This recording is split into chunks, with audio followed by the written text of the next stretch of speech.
Hello, my dear students. Welcome to my channel Scholarly Minds and I hope you all are doing great. So जो भी बच्चे जून 2025 में MPS 004 का exam देने वाले हैं, ये वीडियो उन सभी स्टूडेंट्स के लिए बहुत ही ज़्यादा इम्पॉर्टेंट है।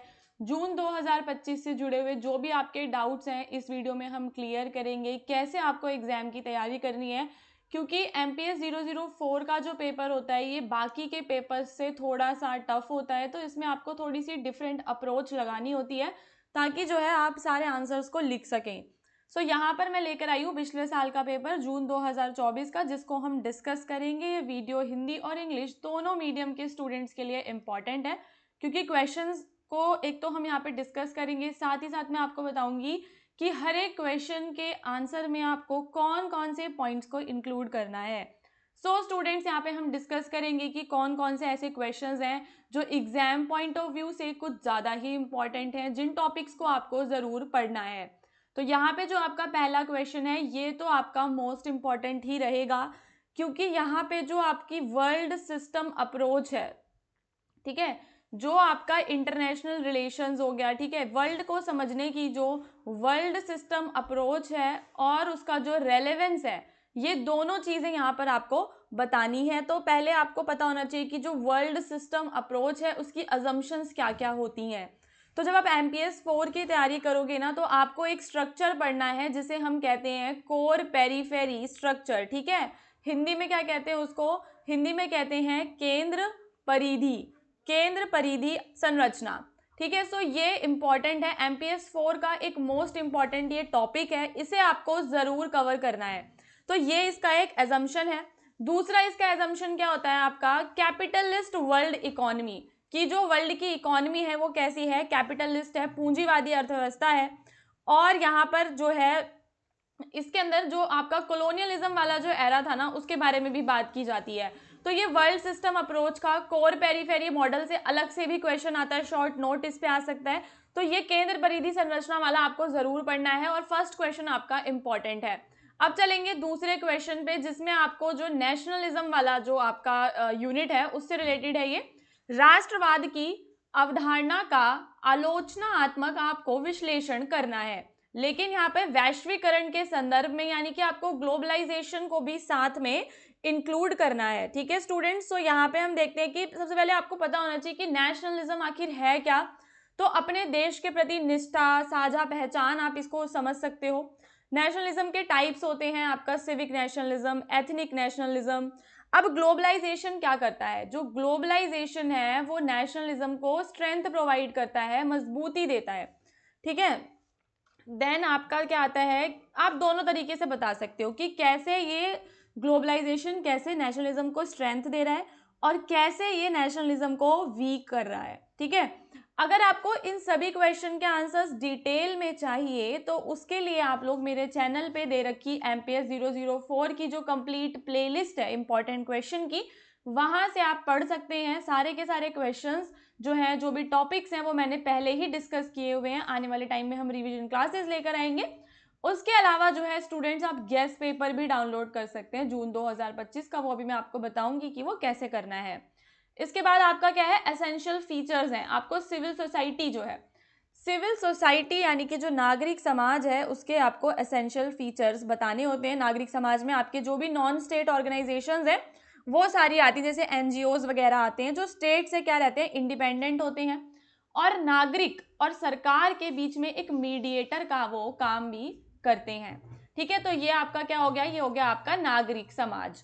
फिर उसके बाद आपको रीजनल जो इंटीग्रेशन है, regional integration of states individually और कलेक्टिवली। अब रीजनल इंटीग्रेशन क्या है कि जो आपके अलग अलग जो आपके स्टेट्स हैं, पड़ोसी जो देश होते हैं, ठीक है, उनके बीच में हम क्या देखते हैं, कोऑपरेशन, ठीक है, उसको हम बोलते हैं रीजनल इंटीग्रेशन। रीजनल इंटीग्रेशन के क्या फायदे हैं? तो जो ये क्षेत्रीय एकीकरण है, मान लो कि आप देखते होंगे कि जो भी आपका साउथ ईस्ट एशिया है, यहाँ की जो कंट्रीज हैं उनके बीच में हमें रीजनल इंटीग्रेशन बहुत ज़्यादा देखने के लिए मिलता है। तो उसके बेनिफिट्स क्या क्या होते हैं? देखो, देशों की उससे इकोनॉमिक ग्रोथ होती है, मार्केट एक्सपेंड होती है, फॉरेन डायरेक्ट इन्वेस्टमेंट आती है देशों में, पॉलिटिकल स्टेबिलिटी वहाँ पे बनी रहती है, और उन कंट्रीज का जो इंफ्रास्ट्रक्चर है, इंफ्रास्ट्रक्चर यानी कि जो उनका बुनियादी ढांचा है उसका विकास होता है और देश में नए नए रोजगार के अवसर भी आते हैं। अब जो नेक्स्ट क्वेश्चन है ये भी आपका इंपॉर्टेंट है, क्योंकि यहाँ पर आपको इवोल्यूशनरी और रिवॉल्यूशनरी जो कॉन्स्टिट्यूशन मेकिंग के मोड्स हैं, विकासवादी और क्रांतिकारी तरीकों के बारे में आपको यहाँ पर बताना था। तो इवोल्यूशनरी मोड क्या है? इवोल्यूशनरी विकासवादी यानी कि जब संविधान जो बना तो वो धीरे धीरे इवॉल्व हुआ, धीमी प्रक्रिया है। इवोल्यूशनरी में ग्रेजुअल डेवलपमेंट होता है, यानी धीरे धीरे जो है परंपराओं में जो है चेंजेस आते हैं। लेकिन जो आपका रिवॉल्यूशनरी है उसमें क्या होता है, एकदम से क्रांति आती है, रेडिकल चेंजेस हमें देखने के लिए मिलते हैं, अतीत से अचानक और मौलिक परिवर्तन। ओके, अब यहाँ पे स्टूडेंट्स हम चलेंगे खंड 2 पे। आई होप कि आपको पांचों क्वेश्चन समझ में आए होंगे कि कहाँ कहाँ से जो है किस किस टॉपिक से क्वेश्चन आता है। आपने देखा कि फर्स्ट जो क्वेश्चन था वो आपका इंपॉर्टेंट है, देन आपका ये थर्ड वाला इंपॉर्टेंट है, नागरिक समाज वाला क्वेश्चन भी काफी ज्यादा इंपॉर्टेंट है। अब खंड 2 को डिस्कस करेंगे। सेक्शन बी के भी क्वेश्चंस आपको जरूर एक बार देखने हैं, सेक्शन बी के भी सारे क्वेश्चंस आपके इंपॉर्टेंट हैं। अब मैं आपको बताती हूँ कि गेस्ट पेपर कैसे डाउनलोड करने हैं। देखो, जब आप यहाँ पे जाओगे ना गूगल पे, सिंपल आपको सर्च करना है MPS 004 जून 2025 गेस्ट पेपर। तो एक तो यहाँ पे आपको मेरा वीडियो दिख रहा होगा, अगर आपको पूरा प्रोसेस अच्छे से समझना है, गेस्ट पेपर में क्या क्या दिया गया है वो सारी चीजें समझनी है, तो आप इस वीडियो से समझ सकते हैं। स्कॉलरली माइंड्स चैनल पर डाला हुआ है ये वीडियो।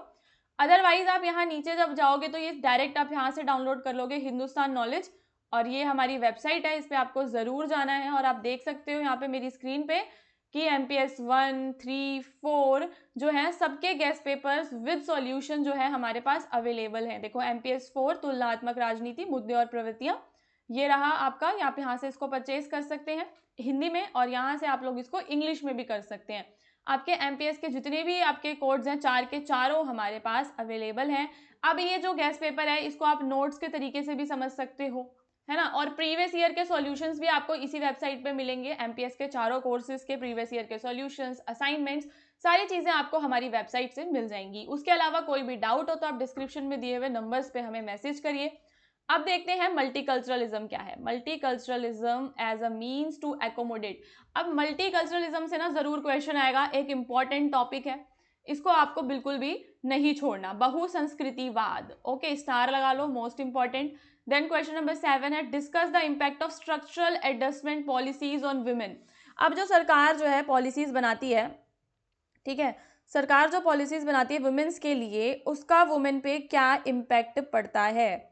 ठीक है, वुमेन के लिए जो है एम्प्लॉयमेंट आती है, वुमेन का जो है ग्रोथ होती है उनकी इनफॉर्मल सेक्टर में, वुमेन जो है अपने माइक्रो फाइनेंसिस को भी जो है मैनेज करना सीख जाती हैं, एजुकेशनल रिफॉर्म्स आते हैं।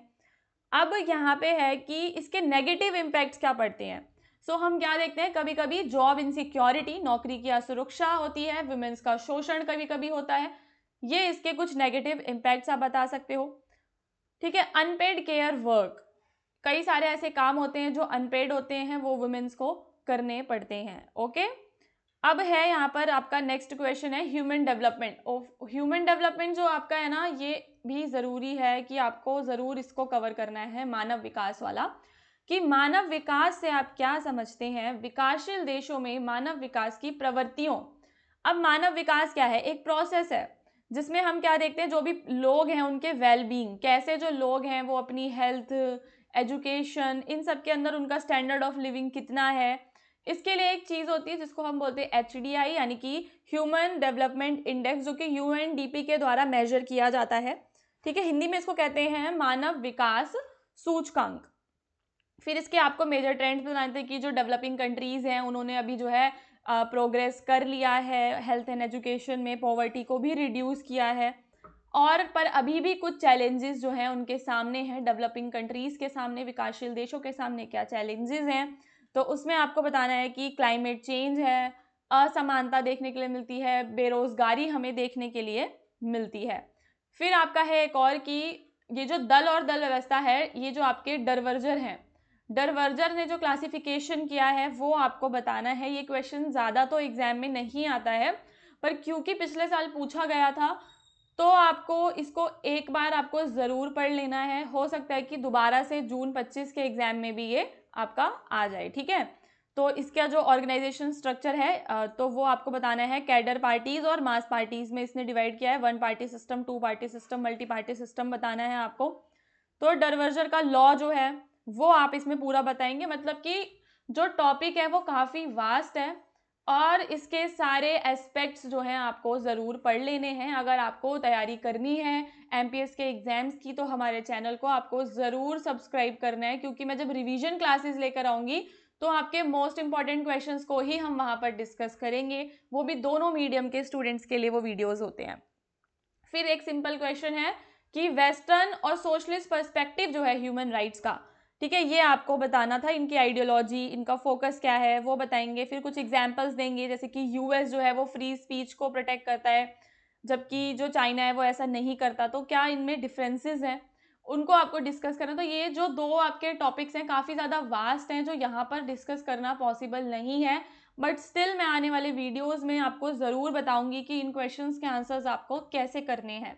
तो चैनल को सब्सक्राइब करना बिल्कुल मत भूलना और अगर आपको वीडियो अच्छा लगा हो तो लाइक करके ज़रूर जाना।